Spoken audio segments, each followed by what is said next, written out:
guys, and welcome to the 6th edition of SARNYPOD. Now, today we have a very special guest indeed. He's better known as the face of the Roker Report podcast, but has recently took his first steps into the world of YouTube. It's none other than Connor Bromley. How are you, mate? I'm doing well, yes. I'm good. I mean, we're not enjoying the weather. The weather is terrible. That's a typical British thing to start with, isn't it? You go straight in there with the weather. But no, I'm doing okay. I'm doing good, all things considered. Good. I'm glad. You're happy the football's back? I know it's been a while now, but you're happy with that? I'm happy. I don't think you realise how much you miss it until it comes back. And the Bristol Rovers game was so, such a... I don't know, it was like a brain fart from the team. It was horrendous. And I was so upset because I was so excited for the game, but then last weekend was much better against Oxford. So now I'm very, very excited for the game on Saturday. I'm looking forward to being disappointed, though, on Saturday. That seems to be the way as a Sunderland fan. No, I was exactly the same. And it was strange. I'd never been so excited to watch a behind closed doors pre-season friendly in my life. Do you know, if it was 15 quid to watch it, just on a shitty stream, I would have watched it. Do you know what I mean? Yeah, well, that's the thing as well. There's a lot of people watching it illegally, and I don't trust that. I want to make sure that 100% the stream's going to work. So I'm I'll just pay the £10. I'm not messing about with the VPNs. I'm not messing about with the other streaming websites. I'm no, I'm just paying, and because I couldn't live with missing bits of the game just because I got it for free. So that's my take on it. I might be a sucker at paying the 10 quid, but. Yeah, it's fair that there is a bit of a debate on that across Twitter, isn't it? I'm never going to give £10 to the club for this. But to be fair, you can still use the VPN now. I shouldn't really be saying this, but you can still use the VPN now and get your £7 for the international one, can't you? You can do that, and I suppose you could do that. But my thing on it is, again, sometimes if you use a VPN, not that I've ever used one before, mind. Never. But let's say we have. Let's say we have, though. The VPN, though, can kick out, and it can kick you out in the middle of the game. So I'm just you know what, I'll just pay the extra £3. I think about how much money I would spend on watching Sunderland.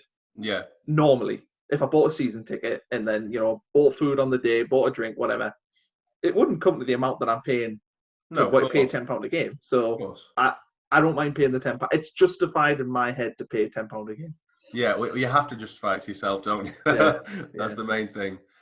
Right, so as we did just touch upon within your intro, of course you've done we've done plenty of bits with the Roker Report in terms of podcasts. That's where people will probably be most familiar with you. You've also had a stint recently at the club within the media team, I believe. Yeah, media. Yeah, within the media team. But we did also just mention that you have just started, baby steps into the YouTube world. So of course, with doing those things, Roker Report with the club, what made you want to go into my world?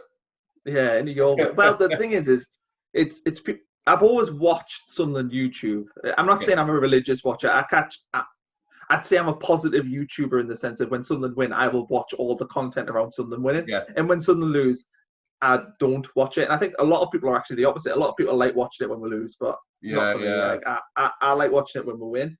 Yeah. I did step into YouTube when I was doing Roker Report a while ago. Of course, this was before I worked for the club. And I enjoyed doing that, but the problem was I didn't own it. So I know it sounds stupid, but when you're at Roker Report, they own all the content. And I was like, well, I don't understand why I'm spending hours doing it, and if I don't own it. So I just thought I would just take it into my own hands, sort of build up a channel. Obviously, I've got quite a big Twitter following, so I thought if I could just sort of start that, and I like doing it. And when a lot of people, we'll probably talk about working at the club, but a lot of people think that I was just kind of handed a job at Sunderland and I don't have any skills or anything. That's not actually true. I can't do all the video stuff, obviously audio, podcasts and all that. I kind of just wanted to channel that into doing some sort of fun stuff. It's not I'm not expecting it to be the next KSI. That's not what I'm trying to do. You never know. Probably not the audience doing some of the videos, but I just kind of want to have fun with it. That's my thought on it, and I think I've got a different style to that. I mean, I've watched everyone's YouTube. I've watched Bowers, Mad Mistake, all them sort of people, SCFC Fan TV. I catch glimpses, and I think what I do is a little bit sort of different to what you guys are doing. I mean, it's similar because obviously you're reviewing some games. You can't do it. You can't really do it.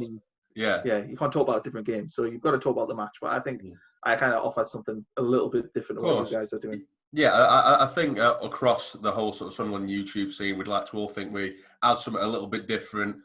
Bowers, he gets his reviews out almost impressively immediately. I noticed that. Like he's like literally before 5:30, he's like on it. He is. It's immediate. Bad mistake is obviously he offers the crazy side, which is great. You know, he pretty much says what everyone's thinking, but in hilarious terms, which I love. And of course, I've seen your pieces so far, and you've introduced a someone with you, haven't you? So can you explain your friend?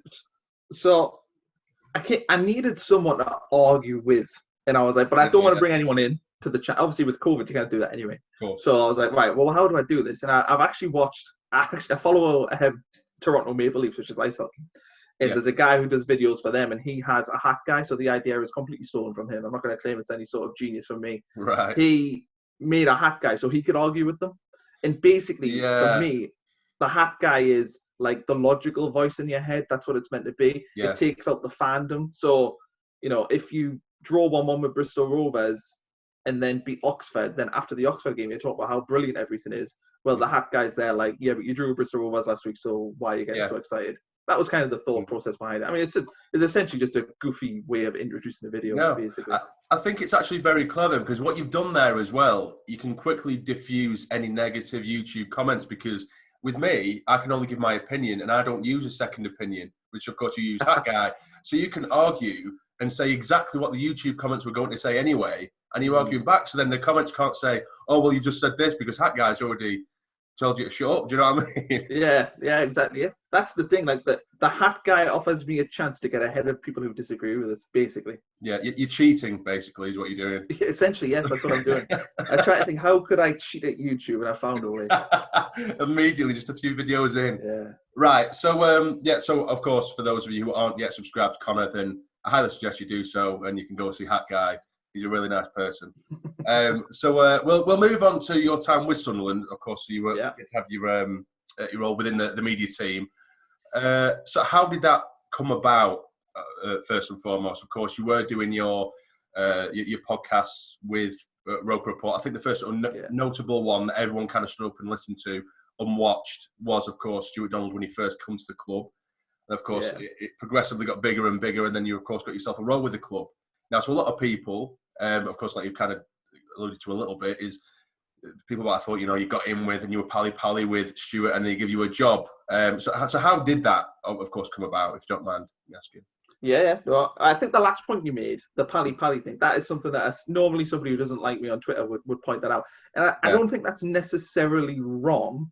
Like the pally thing, yes, I had his number. Yes, I would speak to them on a basis of, they use me as a way of feeling what the fans are feeling. Yeah. That's kind of no different, though, to watching your videos. It's just that they wanted to just get a quicker way of getting that opinion of what the fans are feeling. Yeah. But back to actually how I got the job. Yeah. I suppose it really starts with the first podcast. We organised the first podcast with Stuart.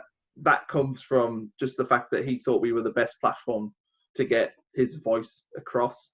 So we did all that. That summer we did loads of big interviews. We kind of sort of dabbled our feet in player interviews, which obviously kind of one of the main things Roker Report does now is former player interviews. But that was the point we started dabbling in that.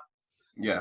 But the job itself came from the club wanting to start doing sort of streaming, like in-house. So you go to the stadium to watch an away game. Yeah. So I started talking to managing director, it was Tony Davidson at the time, and he was talking about bringing me in. There was also the fan zone, we were talking about that. And then as you do get to know the owners more, they learn more about you and they get more comfortable with you. And Charlie was a journalist. I don't know if most people know that, but that's what his trade was. And me at the time was a practicing journalist. So you'd talk about kind of the business. You would talk about things you were interested in, your ideas, how football club journalism would work. Being sort of quite an opinionated person, you'd also have your say about what you think Sunderland should be doing different in terms of media content. I thought a lot of what we didn't include the fans in our media content. That was kind of my main criticism. So that's one of the things sort of we talked about. Mm-hmm. So I did 3 interviews. So I had an interview with Tony, who was the managing director. I had an interview with Stuart, and then I had an interview with Charlie. And then I actually had a meal out with Charlie and Oscar, just so Oscar's the head of media at Sunderland, if you don't know that. We had a meal together, just kind of to sign everything off. But so that's kind of how the job came about. Yeah. And I suppose I'll take it a little step further. the role initially was meant to be essentially about bringing like the fans into the club. So I was going to run a media within Sunderland that was like fan media, if you know what I mean. So we'd have the club media that dealt with like the players and the managers and all that stuff. And I was going to come in and sort of look after the fan side of things, which would be like podcasts with former players, preview shows for games, which we did start actually doing. It was all that kind of stuff. But basically, as time went on, it became obvious that we weren't going to get the funding to do it properly. No. We were meant to build a website that never happened. Charlie kept scoring PR own goals, which we all know about. So he was like less around the club. Yeah. Stuart was not really there. You know, I would say I can count on one hand the amount of times that I saw him actually in the academy itself. Right. It just never got off the ground running when I first came in. No. And sort of losing the playoff final basically killed it, to be honest. Like, yeah, I can imagine. And then you also have like the false dawns, FPP, everyone remembers them, and the Dell people, and that was hovering over all of last summer, so all the summer of 2019 when Jack Ross was still there. You know, and that hampers everything if you think about it. We can't buy players because we're thinking we're getting taken over. So the owners are thinking, well, why would we buy anyone if we're getting taken over? Yeah. Internally as a club, we then are going, well, we can't buy this because we think we're going to get taken over. We won't do this because you don't know what's going to happen. And it just knocked everything on. And basically last year, my role had changed from being this fan media kind of person to being a under 23 ladies game videographer and just doing articles for the program, which wasn't really what I was brought into. Happy to do it, working for Sunderland, but it wasn't really what I was brought in to do. So that kind of gives like a brief synopsis of stuff that was going on. So was that role sort of handmade for you, or was that something that was put out to the public before bringing you in? But I suppose it's a shame though, like you say there, you kind of promised a certain role, which does sound like something the club really needs. Like you say, you would have brought the fans in, and the fan side of it, you would have took care of it. And then it's almost as if, they didn't know what to do with that anymore. So they still have you on the books. They're chucking you to the ladies' side, if you know what I mean. That's what it sounds like anyway. It just didn't.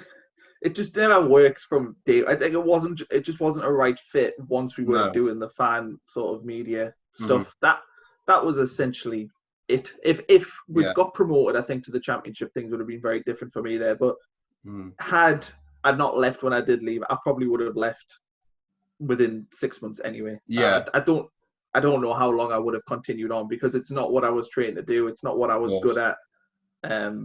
So it was kind of just fitting, a square peg into a round hole. I was there. They were paying us. They just thought, well, we need to make them do some stuff. So they threw us at things that I could do, but I wasn't necessarily brilliant at. Right. No, I completely agree. It's a shame, really, it worked out that way for you, because I'm sure, as many fans would have, they'd love to work for the club in any kind of sort of capacity. So on your leaving of the club, was that due to, cutting costs, as of course it's been quite well documented, with staff leaving and stuff like that? Were you a part of that, of the sort of cut of staff? Basically, yeah. So I got a call on I think it was the 1st of July, I think. Just kind of out the blue, one of the directors rang. Not a director that I knew. It was quite a blunt, not particularly nice conversation. It was about 2 minutes. It was just basically COVID-19. Sorry, we're gonna have to make cuts. Unfortunately, you're one of them. That was it. Wow. There was no thanks, no best of luck, none of that sort of stuff. It wasn't the best, but at the end of the day, the experiences you have from it, were really good. Yeah. I remember going to Doncaster away. This is the one that always sticks in my head, but being at Doncaster away, and I was doing the behind the scenes that day. Yeah. And as a Sunderland fan, the ability to go on the pitch after the game and see all the players celebrating with the fans and being that close to it was that was amazing. And you get moments like that when you work there, whether it's Wembley weekend and you're at Trafalgar Square and you're in the middle of all that. You do have moments where it was amazing. The problem was day to day, it wasn't the best. Yeah. No, I can imagine. You've actually painted a picture there that I'm actually very jealous of. So, that's the thing. But that's why it's such an amazing job. That because you get their moments, and after that Doncaster game, you're I'm buzzing. But then, the week after, it wasn't the same. Of course. No, I completely agree. Now, I suppose back on to Stuart Donald. A lot has been made of him. I've made my opinions known about Stuart Donald, which I'm not going to go through again. But I suppose everyone from an outside view looking in, everyone's going to come up with similar-ish sort of opinions, and it's only what they read or what they see on social media. Whereas, obviously, I don't know how deep you will know within the club, but I guess how hands-on is Stuart Donald, and how is he as a person in general? Because I know people, claim him to be a charlatan. I've used that term before. But how would you describe him as a person, and what is his role like within the club? As a person, he's a nice guy. He likes football. He's a big family man. I think he's got 5 kids, maybe. He's very, very family orientated. All of my personal experiences with Stuart Donald have always been very positive, always been good. So I couldn't speak ill of the man himself. Yeah. I think, though, it's fairly obvious that I don't think they've got the money to look after the club, number one. I think when they bought the club, the idea, and hey, the idea is not necessarily a bad one. The idea was basically to get the club up in the first season. Mm-hmm. And they did spend money to do that. That first season, I think, as Sunderland fans, I don't think you could say the owners did much wrong. I think maybe they made the wrong appointment in the manager. Maybe Jack Ross wasn't the right man to take that job. That would be probably my only criticism. But I think Stuart Donald did give Jack a good chance of getting promoted that year. You look at the players we bought and the players that were kept, Catmull, Oviedo, Duncan Watmore was still knocking about. He spent, £3 million on Will Grigg. I mean, we'll probably not talk about that today, but he spent money and he did back the manager. The problem was when we didn't go up at the end of that season, there just was no plan B.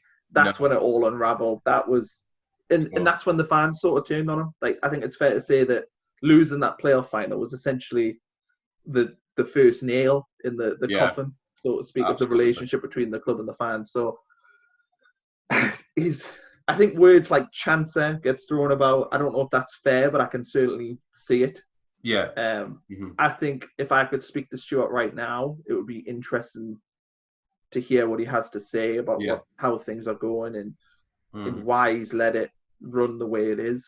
In terms of his role on a day-to-day basis, I mean, I mentioned at the start, I think I only saw him a handful of times at the academy, but did used to do talk-ins quite a bit, which he would attend. He was very good at kind of the fan engagement, as you obviously know. He did all the report and stuff as well. Yeah. But you didn't see him around the place. Charlie, on the other hand, who I think is a character that a lot of Sunderland fans aren't so keen on. No. Again, on a personal level, I got along with him. We had many debates about politics and all that, but that was fine. You do that. Not my cup anyway. Yeah. But that's fine. Like, we got along. It was always good. And I've never had a negative experience with Charlie, like face to face. Yeah. I can certainly see the criticisms of him are largely fair. Of course. Well, I suppose I think it also with Charlie, a lot of it originally was there was a few comments and little bits and pieces we saw on Sunderland Till I Die that, of course, people weren't particularly pleased with. And strangely enough, I actually backed Charlie after watching Sunderland Till I Die, because I know that there was that particular scene where, of course, Boxing Day, we're trying to get Sophie. And he had that little do with Sophie, and I kind of backed him. I think the way he did speak to her, regardless of whether she was a female or not, which was a lot of people's points. Maybe he shouldn't have spoken in that manner, but I think the reasoning why he was getting so angry and so passionate about it, I think it was completely justified, personally, because I felt like the attitude that was kind of shown towards him by her, and maybe another couple of other members of staff around the club, they looked like they weren't particularly interested. Charlie's a very animated person, and he's trying to inject some life into these people, and they were like zombies at times, just kind of staring at him, just like, do you know what I mean? I think, like, when I came in, there was a perception given to me by Charlie that there was like dead wood and like new blood. And he was trying to not necessarily shift the dead wood, but change the mindset of like the dead. That's why they started hiring people in roughly when I came in to do different roles. Most of them haven't panned out, to be fair. It says a lot about the recruitment. And the recruitment on the pitch has been questionable. So off the pitch and on the pitch, maybe not the best. But I think Charlie didn't come across great on Sunderland Till I Die. He was essentially painted as the villain of the show. I think it's fair to say. He does fit the bill, though, doesn't he? He fits the bill so well. And I don't think he would really care how he came across on that show. So ultimately, the Netflix show, I think, was good for Sunderland. It was terrible, though, to be around and working with. Like, it just it just makes everyone's life a little bit more difficult, because you have things like Netflix will go, right, okay, we want to record training today. And then the manager would say, right, okay, guess you can record training. But then we try and record training on our usual day of like a Thursday. And the manager's like, no, I've already had cameras in this week. I don't want it. Yeah. That's annoying. Yeah. And like stuff like that would happen quite a bit. And I think having them round the place, they had like a GoPro in a lot of like the common areas. So you're always kind of conscious when you're sat sort of outside the dressing room that you're being recorded. Yeah. And I know CCTV is probably like everywhere. So it's probably no different, but you're just aware of the stuff there all the time. And but what were you worried about getting caught doing? We worried about getting caught doing something. What were you doing? No, but yeah, it's not nice to be watched, though, is it? Yeah. Yeah. I mean, I wasn't doing anything particular. I mean, basically, they would have caught me sat down there with a laptop typing. But it's not the point, you never know. So the people who did it were very good, but I personally didn't like.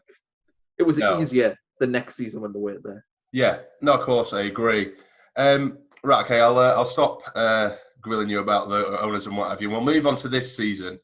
So, how would you sum up our start to the season? I mean, personally for me, I thought if the results that we've had so far against Bristol Rovers and Oxford, if those results were reversed, that I would have been quite happy with that. And I'm happy with it now, but it's so frustrating that we drew against Bristol Rovers, yet we beat Oxford. That's a bit of a frustration for me. But all in all, 4 points from 6. How would you make of that, or what do you make of that? I think we probably would have took 4 from 6 at the start. Yeah. But you're right. Like the frustrating thing is you go to home against Bristol Rovers and you've got to win. Like that's the reality, and that's why fans were so annoyed. Not like the performance was actually okay. We conceded a stupid goal from a penalty. We scored late in the match. In the second half, we probably should have scored another 1 or 2, hit the post. The keeper made a few saves. So, yeah, we probably should have won the game. But the frustrating thing for me is I watch Sunderland, and you watch them in the second half against Oxford, and you're just like, why don't you just play like that all the time? Yeah. Why go messing about playing this horrible defensive football when you've got a squad that it's Sunderland that's built to play football, essentially? Yeah. All the players we've got are technical. We don't have big players, but we've got players who, compared to the rest of the league, can actually play a little bit of football. Yeah. And you saw that in the second half at Oxford. That's what they did. And I think since Parkinson's came in, it's just been glimpses all the time. But they're never able to do it over a 90-minute performance. And I just can't understand the chalk and cheese of that Oxford game. The first half was terrible. It was just long ball, no passion, no oomph, nothing. The second half was a complete opposite, high pressing, in their face, making chances. And you're just like, well, they can do it. So why aren't we doing it more regularly over 90 minutes? No, yeah, it's so frustrating. I think it certainly helped that I think as soon as we scored that first goal, Oxford completely down tools, which I was very surprised by. You'd think that, and I predicted in a previous video that Oxford would be right up there, and I still believe they will be. But yeah, that really shocked me because how they've shown nothing. Their players really, it looked like they just couldn't be asked. They allowed us to play that game. And I think when teams are in our faces, which usually happens early on in a game, we really struggle when another team come with a high press. But as soon as a team drops and they back off a bit and they slow down and they calm down with a high press, we play really well. And I think that's when the likes of Grant Ledbetter showed his worth, because I think he was brilliant against Oxford. But when he's coming up against a team with a high press, as I say, he becomes almost a passenger and unnecessary, because I do find him very easy to sort of drift past, should I say, from an attacking standpoint, if that makes sense. No, yeah, I think you're right. I think Ledbetter is a player to have for situations. He's not the player to throw in this weekend against Peterborough for me. I think at home, Grant Ledbetter shouldn't play. Away from home, I think it makes sense because he can calm the game down. He's got like a good presence. He's got experience. He can, time management. It's a buzzword in football, but he's good at that kind of thing. And the experienced players make more sense to play away from home for me. At home, you want to see that midfield, with pace and energy, box to box. And Ledbetter, that's just not what he is, and that's fine. It's just not what we need in that team for home games. Yeah, and I think this weekend, I think Power may not be starting. Well, I think he may. I think he's picked up an injury. Obviously, Dobson is out with still from suspension.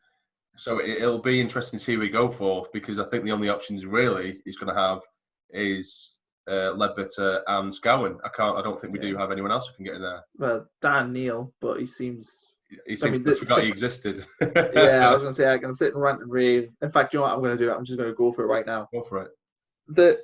So Haydn McGeady's not in the Sunderland squad because he's negative around young players. That certainly seems to be like the rumour, and that's kind of what you make up from what Parkinson's saying. Yeah. Yet Parkinson didn't give Barley Mumba a chance, which means we've lost arguably our best prospect for peanuts to Norwich. Yeah. Now we've got Dan Neil and Jack Diamond, and he's not putting them in the squads, even though we all saw in pre-season and in them early cup games that they were good enough.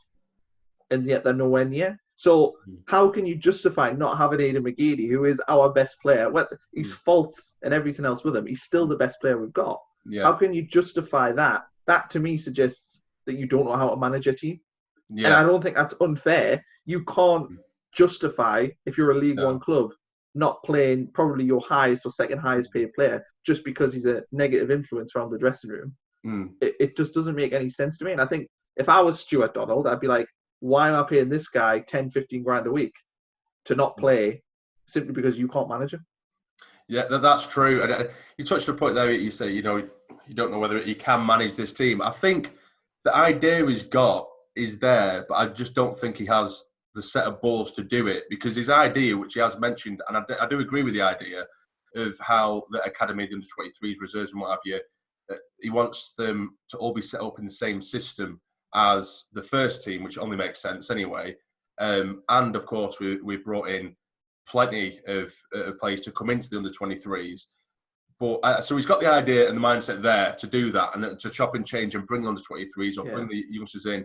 But he's just not doing it, because I don't know what Neil has to do or any more Diamond has to do to get even on the bench against these teams. Do you know what I mean? There's players within, like, for example, like Wyke, everyone has his judgments about him, but to have Wyke on the bench and Grigg on the bench, who have offered so little in comparison to Neil and Diamond in pre-season. So why give them that chance in pre-season? Show them how good they are. They were putting 8, 9 out of 10 faults in every game, to not play them at all. No, and I think as well at the weekend, what was telling for me is Ledbetter. So Dobson drops out because he's suspended. So Ledbetter goes on the start 11. So logically on the bench, I would go, okay, well, you bring a central midfielder and Dan Neil in, or you bring Jack Diamond in. But instead he put a right back on there and Conor McLaughlin. That just is strange logic to me. And I think even though we won the game, and that's fine, and it's a minor point, but I think the overall message is to the younger players is that essentially I don't trust playing young players in this team. And that's not a good message. Your message to younger players, to me anyway, should be, I will give everyone a chance no matter how old they are. And you see that even at the opposite end with ageism, where like people don't want to play Grant Ledbetter because he's old, essentially. Yeah. And that ageism works at the bottom end as well. You say, like, I don't want to play Dan Neil because he's 19. But it's like, but why? Just because he's young doesn't mean he's not good enough. And we've seen he is good enough.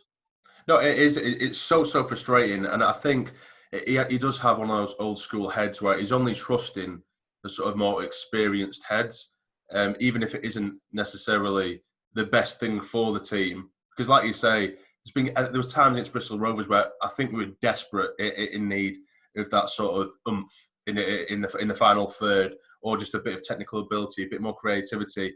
Dan Neil has it in abundance. Diamond is so good at his sort of direct running, a little bit like Denver Hume in that sense, and really ask questions of defenders. But instead, we've got Ledbetter on the bench for against Bristol Rovers, which as much as I love the guy, it's times like that, he's just not what we need.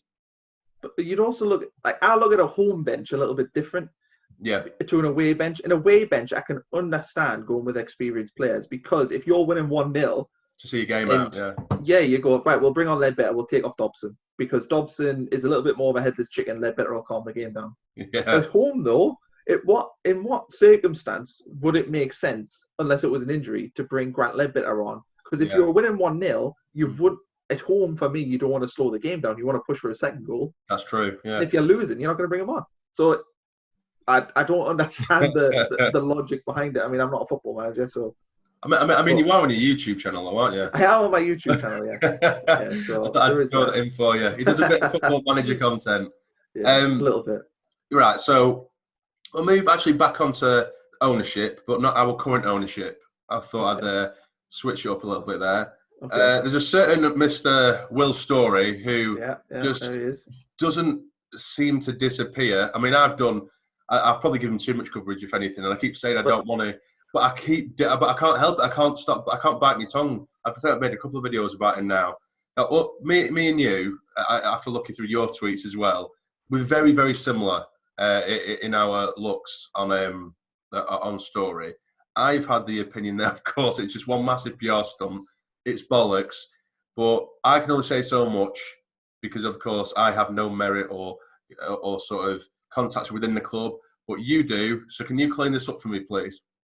I can, but I would also say that I don't think you need any contacts to clear this up. This is a guy, and this is before I can say what I've heard from clubs or any of that bullshit. Yeah. This is a guy who's couldn't pay his Formula One sponsorship. Yeah. His business on company's house is about £500 with his name. He has just never been able to show that he has any money himself. No. And he's continually shown that he's I think the word fantasist is fair. That's basically what he is. And he has us talking about it. You know, the fact that I shared tweets about him taking the mick, photoshopped myself onto him, that's still giving him publicity. People are still thinking about it, and we're talking about it right now. In terms of the stuff that's going on, you know, I've spoke to people at the club just because when you see it initially, anyway, I'm like, who's this bloke? You don't know anything about him, so you're like, all right, okay, well, I'll drop a text, see what people are saying. I haven't heard anything. All right, okay, fine. And then as time goes on, you read a little bit about him, and everyone else does the same thing, and you're like, well, this is ridiculous. Yeah. But when he still continually puts the tweets on, you speak to people again, and it's just like, no, it's just nonsense. But the football club doesn't want to put anything out around it because they can't be put in a position whereby they have to confirm or deny takeover rumours, no matter how ridiculous the takeover rumours are. And that makes sense when you think about it, because then you know, if we are in the middle of a takeover right now, the club can't say, yes, we're in the middle of a takeover, no, we're not. Or they can say it, but they might not want to say it. You can't just give airtime to people because they're saying they're going to buy the club, because then I could put on my Twitter feed tomorrow, I'm buying Sunderland. Cool. I've got backers. Yeah, I'm rich. I've got NDAs, all that crap. I think you have done that, to be fair. About his company. Not about Sunderland. I'm not trying. I can afford to buy Rich Energy. I have the money to buy that. I think I've got £600 in the bank. Yeah. Well, it does. It's just not worth much. So yeah, cool. I think we could probably get it for 800 quid. I think you'd probably go for that. Yeah. To be fair, I think you can only get those energy drinks on the black market anyway. I can't find them anywhere. Well, you can get them on Amazon. Oh, is it Amazon? And you can get them on his website. You can buy 3 cans for £5. I had a look the other day. What are you doing? Why are you promoting? I want to have a look at his website. And I did. And you see, this is why it's working. Because you do. Because you've got it in here as well. I didn't buy any. You didn't get any money off it. I'm not paying £5 for 3 cans of Red Bull. But there we are. That's it. He's not buying Sunderland. Any fan who thinks he's buying Sunderland, like, do you know what? I'm actually almost worried. So I'm so adamant he's not buying it. I'm worried in case it actually happened. I know. I've been exactly the same. I've been shutting people down all over Twitter who've come to me and said that it's going to happen. But what happens if he is a 0.1% shareholder of this a new takeover, and he actually is involved and has like a smidgen, like a midgie's pube of like finance. It could happen. It could happen. But it's not. He's not buying Sunderland. He certainly, if he is involved, he won't have any say about Sunderland. He's just using it for publicity, and it's worked. His Twitter followings jumped by about 5,000 people. Yeah. He's probably Rich Energy sales have probably tripled to about 4. So he's doing okay from it. Of course. Right. Okay. I don't want to give him any more airtime, Connor. I'm sorry. I'm not doing it. Right. So moving on to transfers. Okay. Of course, we made a handful of transfers. Things have calmed down significantly since the announcement of the salary cap. But I suppose it's hard to have this conversation now the salary cap has been put into place. But where do you think we need to improve before we can sort of comfortably say that we have a good enough squad or a really good squad, a squad capable of winning the league? Where do you think we need to improve? I think there's improvements from within, first of all. I think Elliot Embleton's a very good player who's unfortunately just been hampered.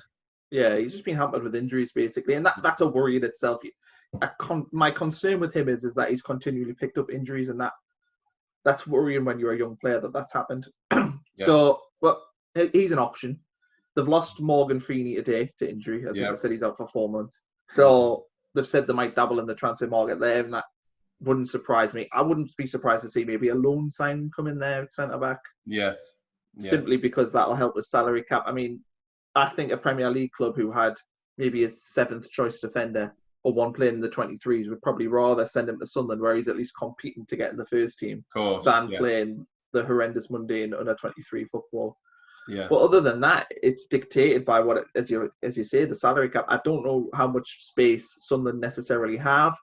There's potential maybe that we need a left back cover. I think basically only got Denver there. So of course, I think Denver definitely needs some form of competition because he has nothing there at the minute. It's his spot. Don't get me wrong. I think he's one of our best players. I love Denver Hume. I think he's brilliant. But every player needs competition. Otherwise, he can get complacent. He can do shit in training, but he's always going to get the position because there's no one else to challenge him.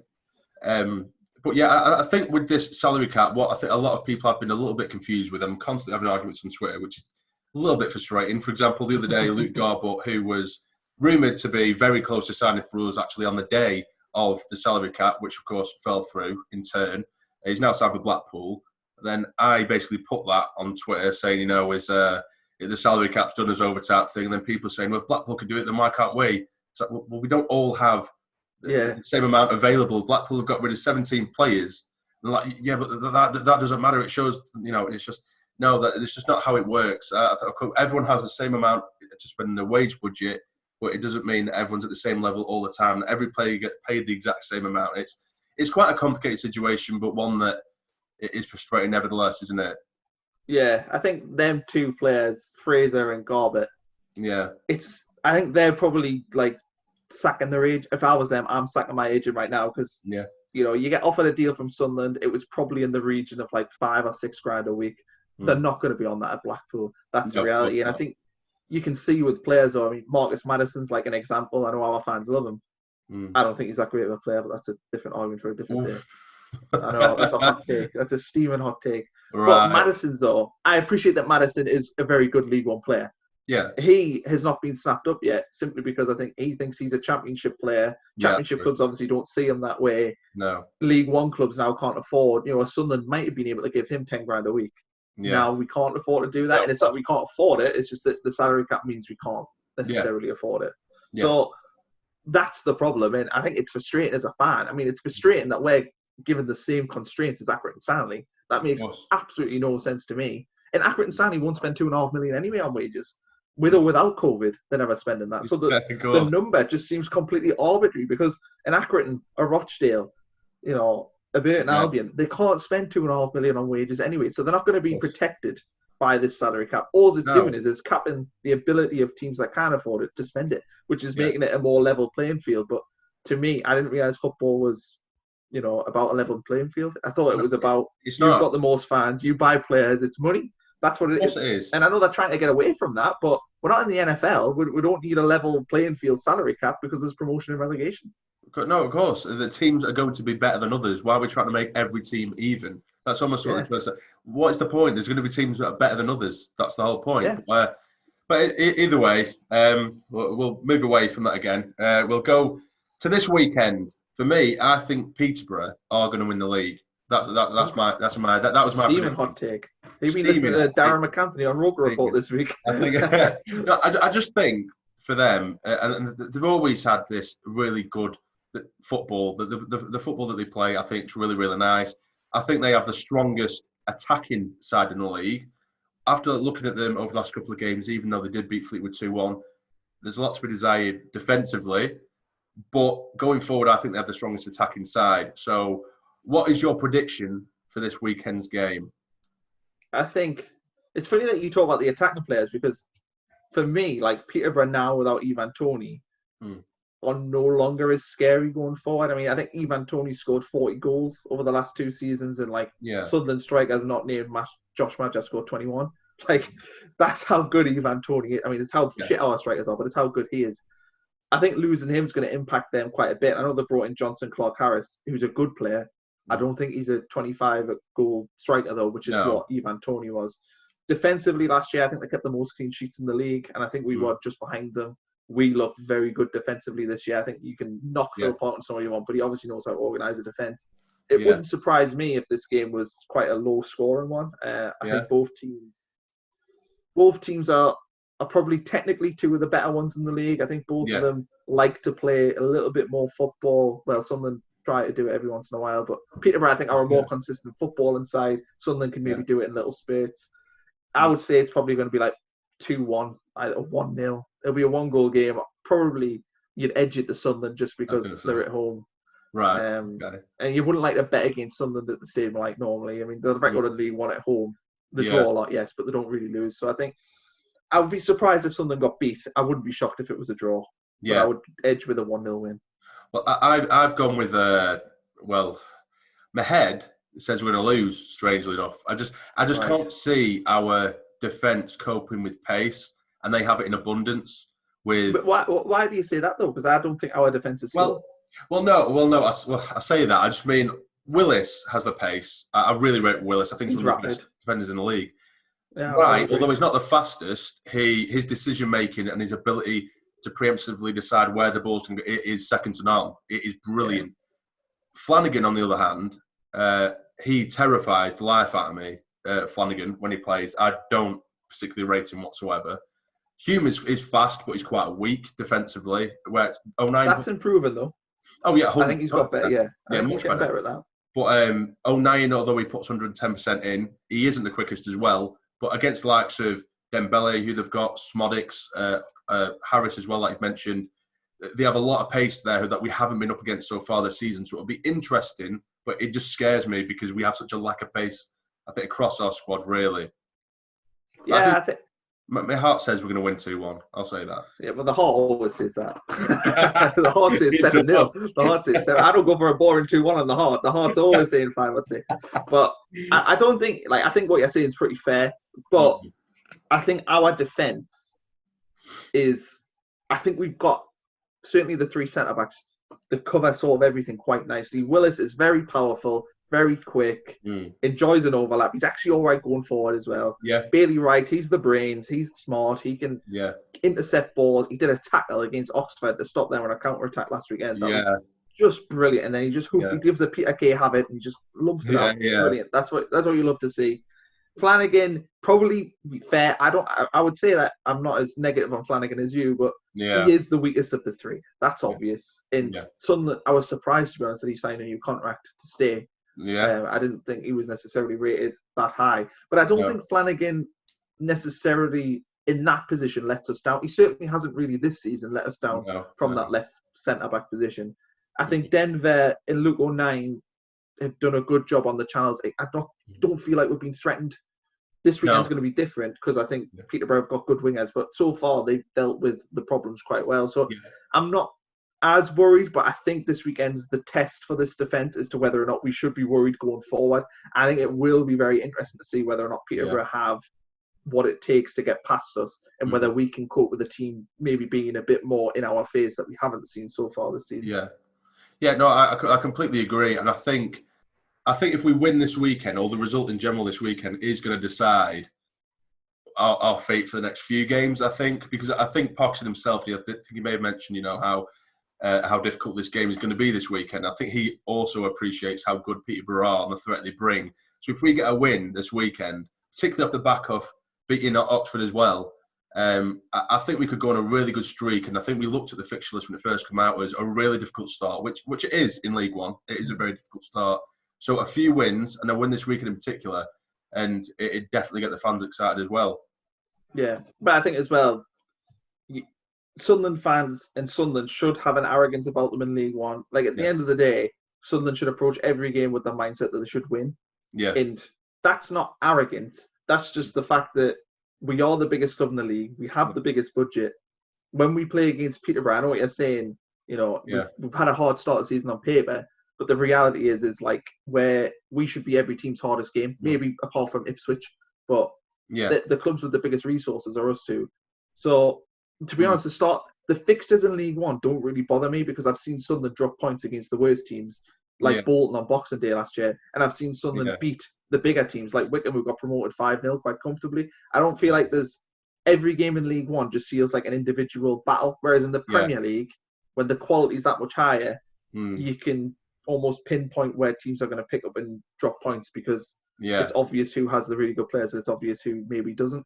Of course. So I think in League One, every weekend, every game's a winnable game, and every game Sunderland should sort of take the. It doesn't matter what the fixture list is. I think that, to be honest, I couldn't care less what the fixture list is. They should be going out to win every single game. We should be better than every team in this league. No, I agree. I 100% agree. I think it was just more so. I think when we first got relegated to League One, every game I did have that confidence. Because I thought, particularly getting relegated back to back, you'd think, Jesus Christ, we can't be losing to these lot now, surely. Yeah. And with every game, I did go on with massive confidence, thinking, okay, we can batter these, we can batter these, we can batter these. But I think after the playoff final loss, it does knock your confidence a lot, and then you do start to take the games not necessarily more seriously, but you do give greater respect to the sides that you're up against. Yeah, and I think though, this probably goes back to Haydn McGeady. Yeah. The reason why Haydn McGeady, I think, isn't in this squad is because he has a command that essentially says, "Fucking hell, we're Sunderland.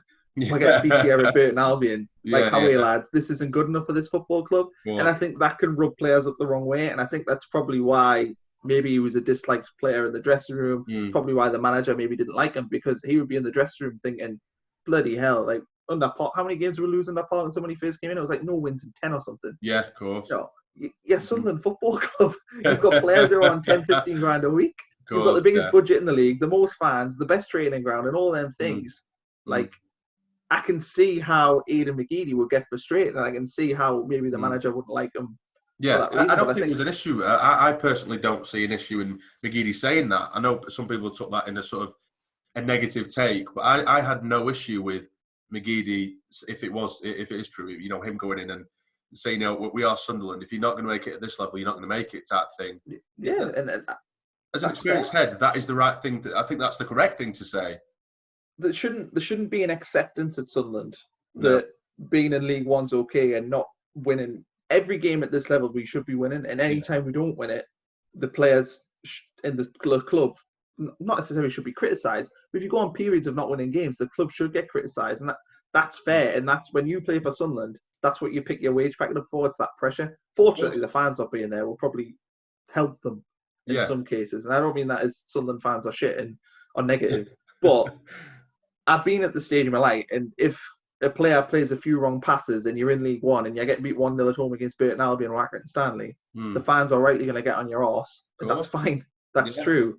Not having the fans there, though, will probably give the players a chance to sort of express more freedom. And I hope that manifests itself into improved results on the pitch. I agree. I think with no fans there, it can work one way or the other, particularly with our confidence players such as a Will Grigg, because I think at first it will give him the sort of freedom and the calmness, and it'll relax him that he's not going to have fans on his back around him. But for confidence players, when they are doing well, they want to feel and hear that appreciation in return, and he's not going to get that. If he scores a goal or two, he's going to get really quietly on the sideline. That's all he's going to get. So it might not come off the way that we might believe. But either way, it'll be interesting either way to see how it does.